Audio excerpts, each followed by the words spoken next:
देखिए हमारे पास एक सवाल दिया गया है, हमें निकालना है साधारण ब्याज। इसमें मूलधन दिया गया है, दर दी हुई है, मासिक है, समय 3 महीने 10 दिन दिया हुआ है, हमें निकालना ब्याज। ठीक वही दूसरा सवाल और है, इसमें मूलधन दिया हुआ है, दर भी दी हुई है, मासिक दर है, समय 8 महीने दिया हुआ है। अब देखिए इस सवाल में समय 8 महीने है, लेकिन इसमें 8 महीने 10 दिन का समय दिया गया है। ठीक है, और साधारण ब्याज होता है, दूसरा होता है चक्रवृद्धि ब्याज। साधारण ब्याज में हमारा मूलधन हमेशा एक ही रहता है समय पूरा होने के बाद भी, और उसी पर ब्याज निकाला जाता है। लेकिन चक्रवृद्धि ब्याज में समय पूरा होने के बाद जो हमारा ब्याज निकलता है वो मूलधन में जुड़ जाता है, उसके बाद फिर नया मूलधन बन के फिर ब्याज निकलता है, फिर जो ब्याज आता है फिर उसमें जुड़ जाता है मूलधन में, फिर उस पर ब्याज निकाला जाता है। ठीक है, तो फिलहाल हम बात करने वाले हैं साधारण ब्याज की। अब देखो आपको पता है साधारण ब्याज निकालने का फॉर्मूला होता है मूलधन गुना दर गुना समय बटे में 100। ठीक है, अब देखो हमें सबसे पहले जो देखना होता है दर और समय। दर मासिक दी हुई है, वार्षिक दी हुई है। दर अलग अलग होती है, कई बार मासिक होती है, कई बार वार्षिक होती है, छमाही त्रैमासिक भी हो जाती है, लेकिन यहाँ हमारी दर मासिक है। अगर दर मासिक है तो समय भी महीने का ही होगा। ठीक है, अगर दर छमाही है तो समय 6 महीने का होगा, यानी कि 6 महीने में उसको ब्याज को परिकलित किया जाएगा। अगर दर वार्षिक है तो ब्याज भी 1 वर्ष में निकाला जाएगा। ठीक है, समझ गए। यहाँ पर दी हुई दर 2% मासिक है, समय 3 महीने, साथ में 10 दिन भी दिया हुआ है। तो हम पहले इस सवाल को बाद में करेंगे, पहले हम देखते हैं ये वाला सवाल जिसमें दिया हुआ है दर मासिक के समय 8 महीने, इसमें दिन बिल्कुल नहीं दिए हुए। ठीक है, तो पहले हम ये सवाल सॉल्व करते हैं। आपको पता है ये सवाल बिल्कुल आसान है, आप सॉल्व कर लोगे। ठीक है, तो पहले हम ये सवाल सॉल्व करते हैं। Question number 2। ठीक है, हमें निकालना साधारण ब्याज।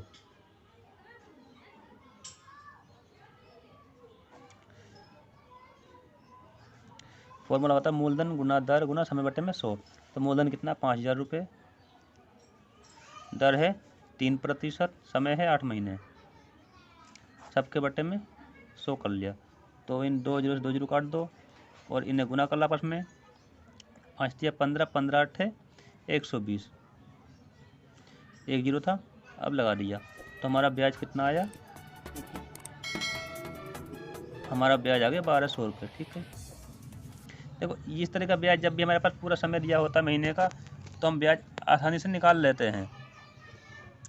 लेकिन अगर साथ में दिन दे दिए जाते हैं, जैसे कई बार वो होता है हमने किसी से पैसे उधार लिए, ठीक है, तो हमने कहा हमारा जो रुपया था वो ब्याज सहित हमारा लौटाने के लिए सम पूरा हो गया 3 महीने 10 दिन में।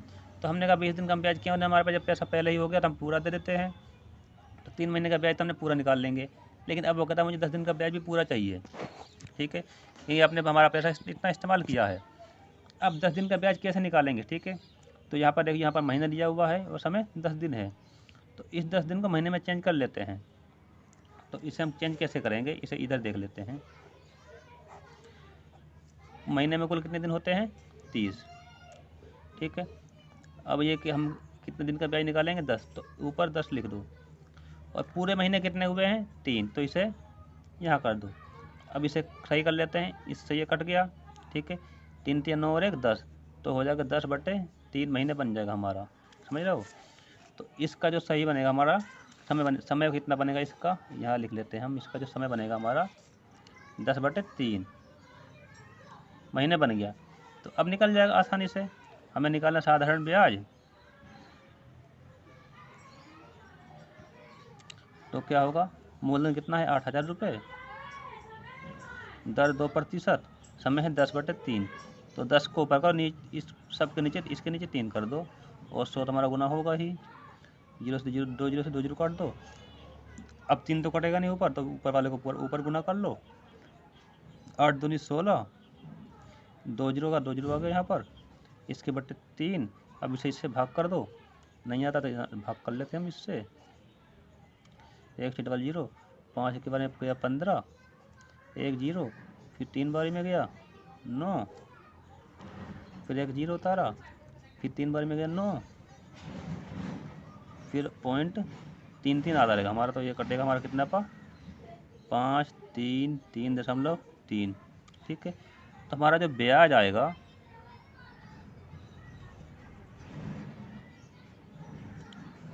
533 रुपये आएगा हमारा ब्याज। अगर 30 पैसा बीच कोई जोड़ता तो अच्छी बात है, वरना तो ये कोई जोड़ेगा नहीं आगे समय, क्योंकि पैसे चलते नहीं है। तो लगभग 530 रुपये हम इससे दे देंगे।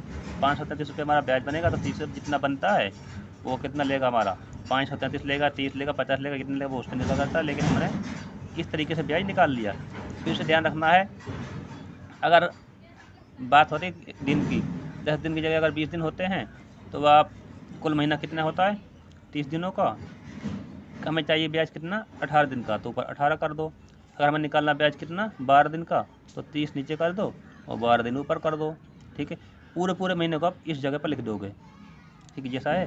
फिर आपको ये चेंज करना तो आता ही है, या अगर आपको ये भी नहीं आता तो आप पहले इस तरीके से पूरे 3 महीने का ब्याज निकाल लीजिए। ठीक है, इस तरह से। और बाकी जो है दिन का आप अलग निकाल लो ब्याज। अब दिन का अलग कैसे निकालेंगे, जैसे कि हमें निकालना 10 दिन का ब्याज निकालना है, तो आप 10/30 कर दो और 1 जीरो से 1 जीरो कट जाएगी। तो हमारा क्या होगा, मूलधन हो गया 8000, दर होगी 3%, समय 1/3 कर दो, सबके नीचे 3 होगा। ठीक है, सबके नीचे ये मत करना कि जैसे कि हमने 10 लिखा इधर, कभी ऐसा मत करना जैसे कि हमारा ये 10/3 आया था, तो आप इस 10/3 को पूरा 10/3 कर दो, नीचे 100 कर दो। तो ये नहीं होगा, गलत हो जाएगा। आपको ये नीचे रखना पूरा, और इस तरीके से करना है। जैसा ये है आपका ब्याज निकल जाएगा।